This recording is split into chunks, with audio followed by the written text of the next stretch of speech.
Shabbat Shalom. Thank you for joining from wherever you are. I hope you are very nice and comfy on this morning. As we look to the season of spring, I know some of you lived in places where spring is particularly noticeable, perhaps. I heard a comedian once say, reflecting on the seasons, "Remember spring? That was a nice day." Because in many places it feels like we go from winter to summer with just a couple days in between. Anyway, so wishing everyone good morning. Shabbat Shalom.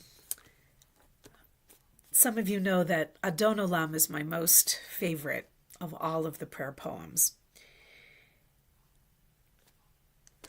Each couplet is a world unto itself, but today the one I am thinking of is Ve'acharei kichlot hakol levado yimloch nora vehu haya vehu hoveh vehu yihiyeh betifara. When all is ended, God alone will reign in awesome majesty. God was, God is, always will be, glorious in eternity. There's almost nothing in Jewish tradition that we say is. Every moment is past and future, but very little that actually is, because it is all changing and passing away. But human beings long to make things that they think will be permanent. And nowhere is that as notable, perhaps, than in structures like the pyramids, great monuments, and in religious buildings. Rather astonishing book came out in the late 80s by Ken Follett. I'm a big Ken Follett fan. And I read it much later. But in 1989, Ken Follett's Pillars of the Earth appeared. It's a part of a series of 4 books.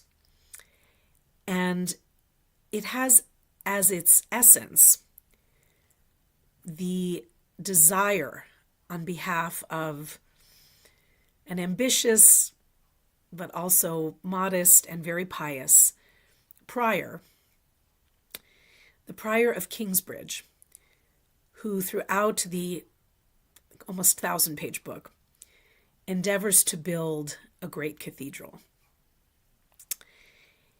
And the politics of the monarchy at the time, the struggles for preeminence and promotion, and the motives for building the cathedral. Quite a lot of it has to do with, you guessed it, money, because if the town of Kingsbridge has a cathedral, that can also support its market and be prosperous for the town and its townspeople, because money makes the world go round to a great extent, as we know. The cathedral and its building is the backdrop against which so many character stories play out. And though the cathedral itself is fictional, the politics of the time are not. It takes place in 12th century England, and friends, you wouldn't want to spend an afternoon there. Trust me. Maybe to see the great forests and a couple of other things, but mostly the muck and the disease and the bloodshed and the knights in not very shining armor are pretty stomach-turning. And the struggle between Empress Maud and King Stephen, you don't know who to root for. There's nobody to root for. They're all terrible. Empress Maud's son will become Henry Plantagenet. And their dealings with the church could just make your head spin. the double agenting, the murder, the terrible jockeying for position, the betrayals, the love stories, the slogging through the mud of that time, literally and figuratively, is fascinating to read. And I recently saw the miniseries that was made of it in 2010, 1,000 pages stuffed into 8 hours. A lot was left out. But this desire to build a cathedral, the highest in the land at the time, to create a house of God that would essentially reach the heavens, and how many times it gets beset by fire and unstable masonry and sabotage. But we know that desire. We have it in our tradition. The Jewish people have had a couple of great cathedrals in our time. And in these Torah portions, we're getting the blueprints for how the great cathedral of Judaism would be built, the great temple. This repetition of the instructions was to make sure that there was no deviation, that everyone was, quote, on the same page, that the architects and the masons, ultimately the artists led by Bezalel, his wonderful name means in the image of God, great artisan, that they would know what to do, that there would not be discrepancy. I think is ultimately why we have so many of the same versions of it, to make sure that all was done according to code. And only one of the clergy in this service is a contractor, so one of us can fully appreciate the detail, perhaps. But this longing to make a cathedral is pervasive. It will extend all the way to King David, and then ultimately the reins, the contract, will be given to King Solomon. So for a long time, we had a great cathedral. And it too, like the cathedral of the much later 12th century, beset by politics, corruption, money, things you wouldn't want in your religious leaders for them to be so concerned with, but people are people. And lest we think that this desire to build a cathedral essentially died out after the destruction of the Second Temple, to honestly rebuild a third temple on the Temple Mount in Jerusalem, it hasn't gone away. I remember as a child hearing that the third temple would fall from the heavens, fully made, on top of whoever happened to be sitting in Jerusalem in the Temple Plaza at the time. I was scared to pieces. Would it actually come down from heaven? But there are people who have decided to take that directive into their own hands. We're not there yet, and this has been going on for a long time. And when we read about the instructions for the tabernacle, coupled with, on this Shabbat, the instructions for what to do with a purely red cow, which is considered to be one of the prerequisites for reestablishing the Temple Mount, we might think, well, now, we're in the realm of fantasy. But we're not. There are people who are very much invested in building a third temple. The rabbi that's been at the forefront of that is a man by the name of Rabbi Yosef Elboim. And he's joined forces with a gentleman named Gershon Solomon, and has his own organization, does Rabbi Elboim, called Tenuah Lechinun HaMikdash, the movement for establishment of the temple.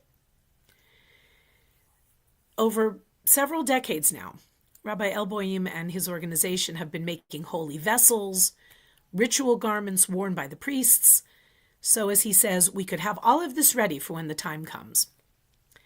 A number of years ago, and I'm not sure if this is still in place, but a number of years ago, they actually announced a controversial new project, a home, a boarding school for boys who would become Kohanim, members of the priestly caste who ran the temple.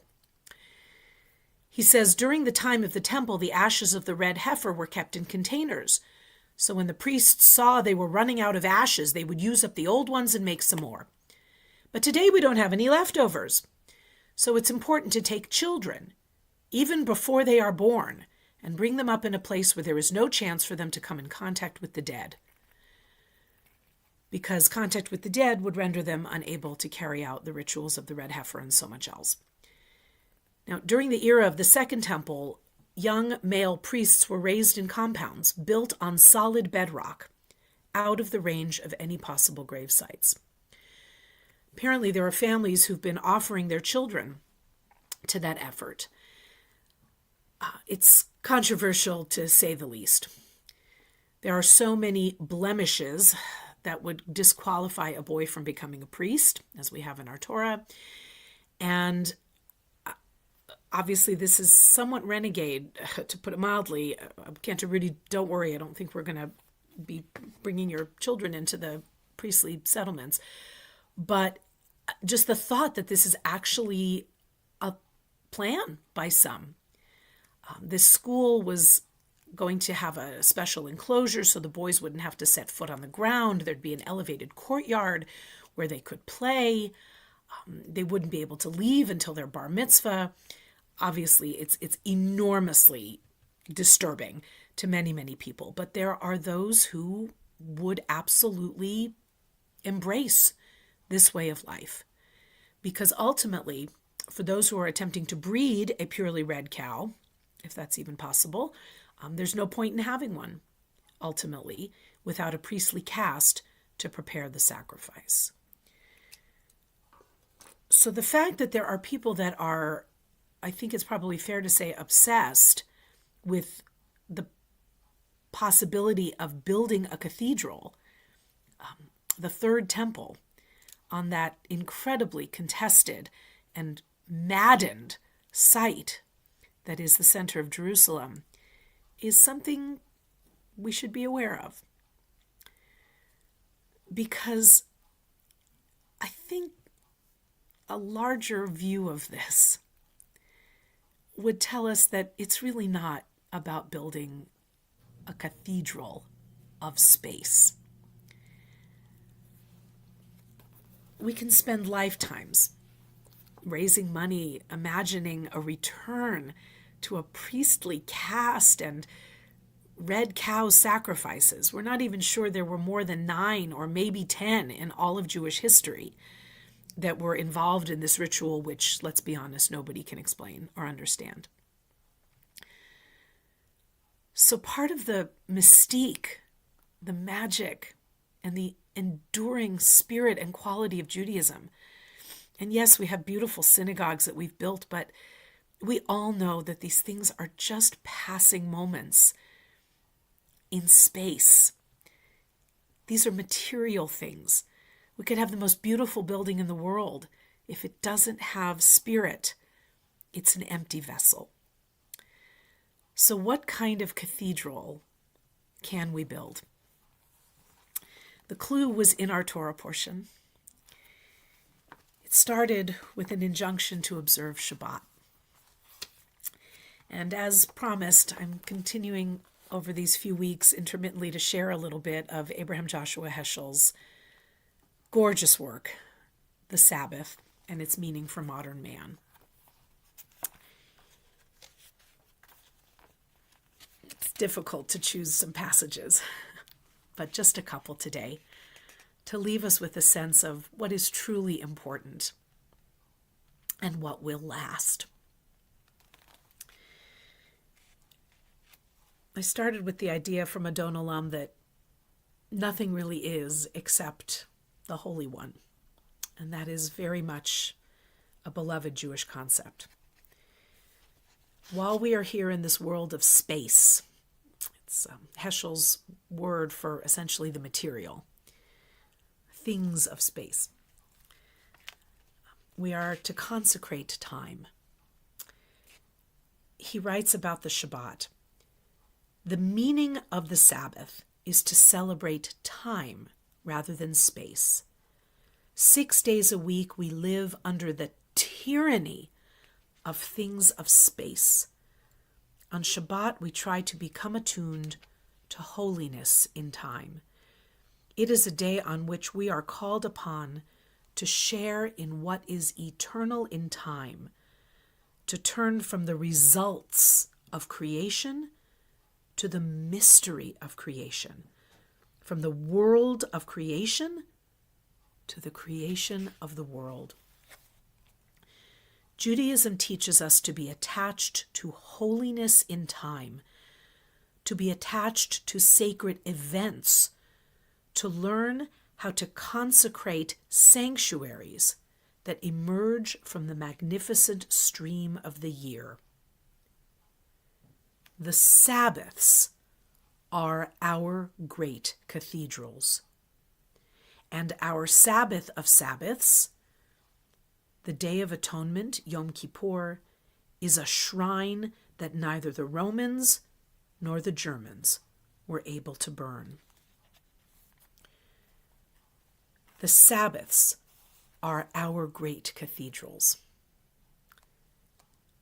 And I am so thankful to all of you for helping be the builders of this most enduring cathedral. May it last forever.